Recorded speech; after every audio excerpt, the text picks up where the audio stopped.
Hey guys, in today's video we're going to be asking ourselves thought-provoking questions to expand our minds and thinking together. I believe that every person that you've ever met is a past, present, or future version of yourself in some aspect. So these questions are going to help us really connect and learn. And so the first question that we're going to get into is going to be, what do you feel has been the most important thing you've done in your life so far?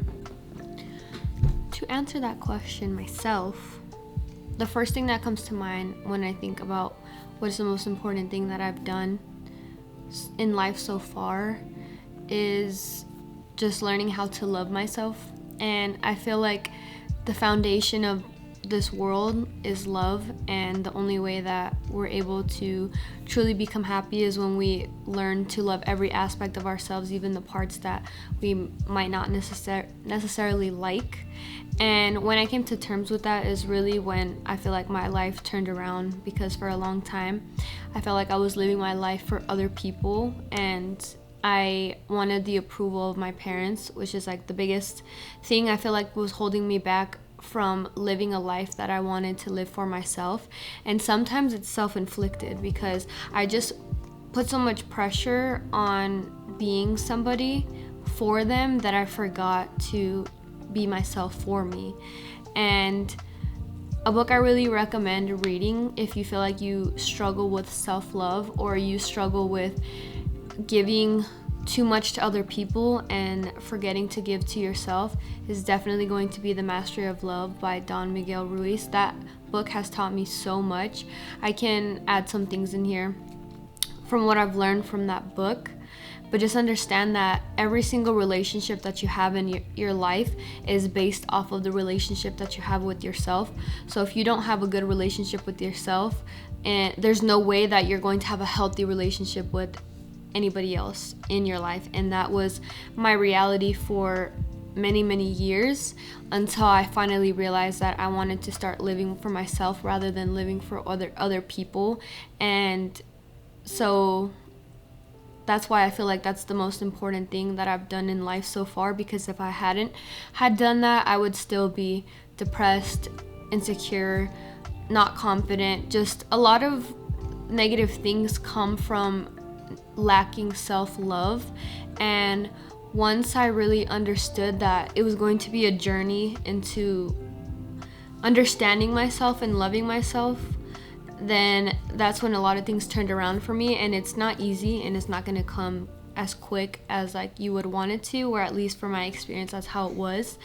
And I just really had to come to terms and really be honest with myself of like where I was at in life and who I was in life, and just the things and aspects of that I didn't like, that I needed to change. And there's a lot of different ways, to start giving yourself self-love. And it also just depends on the parts of yourself that you don't give self-love to.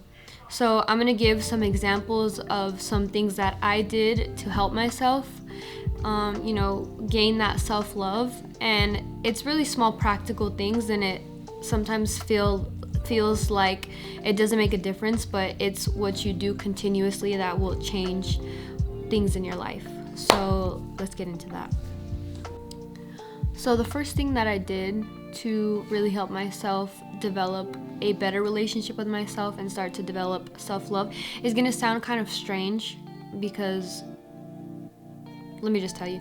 So the first thing I did was I wrote a list of all the things that I didn't like about myself on one side of a piece of paper, and I drew a line in the middle, and on the other side I wrote what was the solution to those things. So for an example I can give is people pleasing.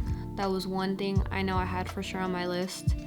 Negativity. I was a very negative person, so I just was writing like, okay, these are the qualities and characteristics that I don't like about myself, and I know that I can change, because we shape our reality, we shape our lives, and we shape the person that we are.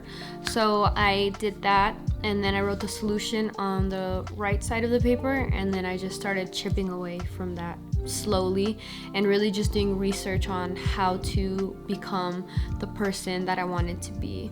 So that was the first thing that I did. And the second very, very helpful thing that I did to help my relationship with myself is I listened to affirmations daily and actively said them. And if I wasn't actively saying them, I would just have them playing in the morning while I was getting ready. And this is because you want to train your subconscious to whatever reality it is that you want to experience. And so I just went on YouTube and I looked up exactly what affirmations I wanted. There's so many that you can look up on here. One person I can recommend that really helped me is Leor Alexandra. Her affirmations definitely helped me understand myself and really love myself. And it feels tedious and it feels weird at first, like when you're saying these things out loud, because you don't believe them and you don't feel them. And so I recommend doing this for at least 22 days straight. And if you can't do 22 days straight, start with 7 days. And then from that, do 22 days. And from that, do 66 days.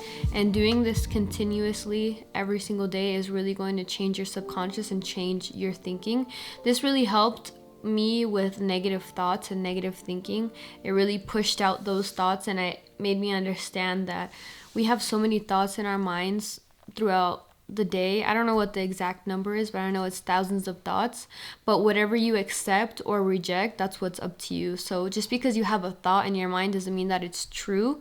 It's only true if you accept it. And so I started to train my subconscious by listening to affirmations, and there's different types. You can do self-love affirmations, you can do for confidence, for positive thinking. Honestly, anything that you can think of that you feel that you need more positive reinforcement for, you can find on YouTube. Literally, there's so many videos. So those are the two main things that I did to really help me jumpstart, my journey to understanding myself and accepting myself. Because apart from finding love for yourself, you need to really just first accept yourself for who you are and understand that you can be whoever it is that you want to be. It's just being honest with yourself that you are not in a place that you want to be, and there's always room for improvement, always room for growth. And so know that where you're at right now, I'm sure, is far better off than where you were before. And just know that if you're not in a place that you want to be right now, that you can be anybody and have anything that you want in life as long as you put your mind to it. And so I really just want you guys to understand that self-love is so important, because again, it's the foundation of your relationships, the foundation of who you are. And at the end of the day, you have to live with yourself for the rest of your life. So you want to have a positive and healthy relationship with yourself. And that was something that I didn't always have, and I'm so grateful that I made that change, because life becomes so much more enjoyable when you have self-love. So that is going to be the end of this video. Thank you guys so much for watching. Don't forget to like and subscribe, and also comment down below what that question made you think. The first thought that comes to your mind is probably the right one. Actually, I don't want to say the right one, but just like the thing that really is the most important to you, because that was the first thing that came to mind. Was self-love is the most important thing that I've done for myself in life so far. So comment down below your answer to this question, and we're going to be doing this weekly. So I'll see you guys next Sunday for another question that we're going to answer together. Thank you guys so much for watching this video. I post every Friday and Sunday, so I will see you guys on Friday. Take care of yourself. I love you, and I will see you then. Where'd you come from? Where'd you come from? Where'd you come from?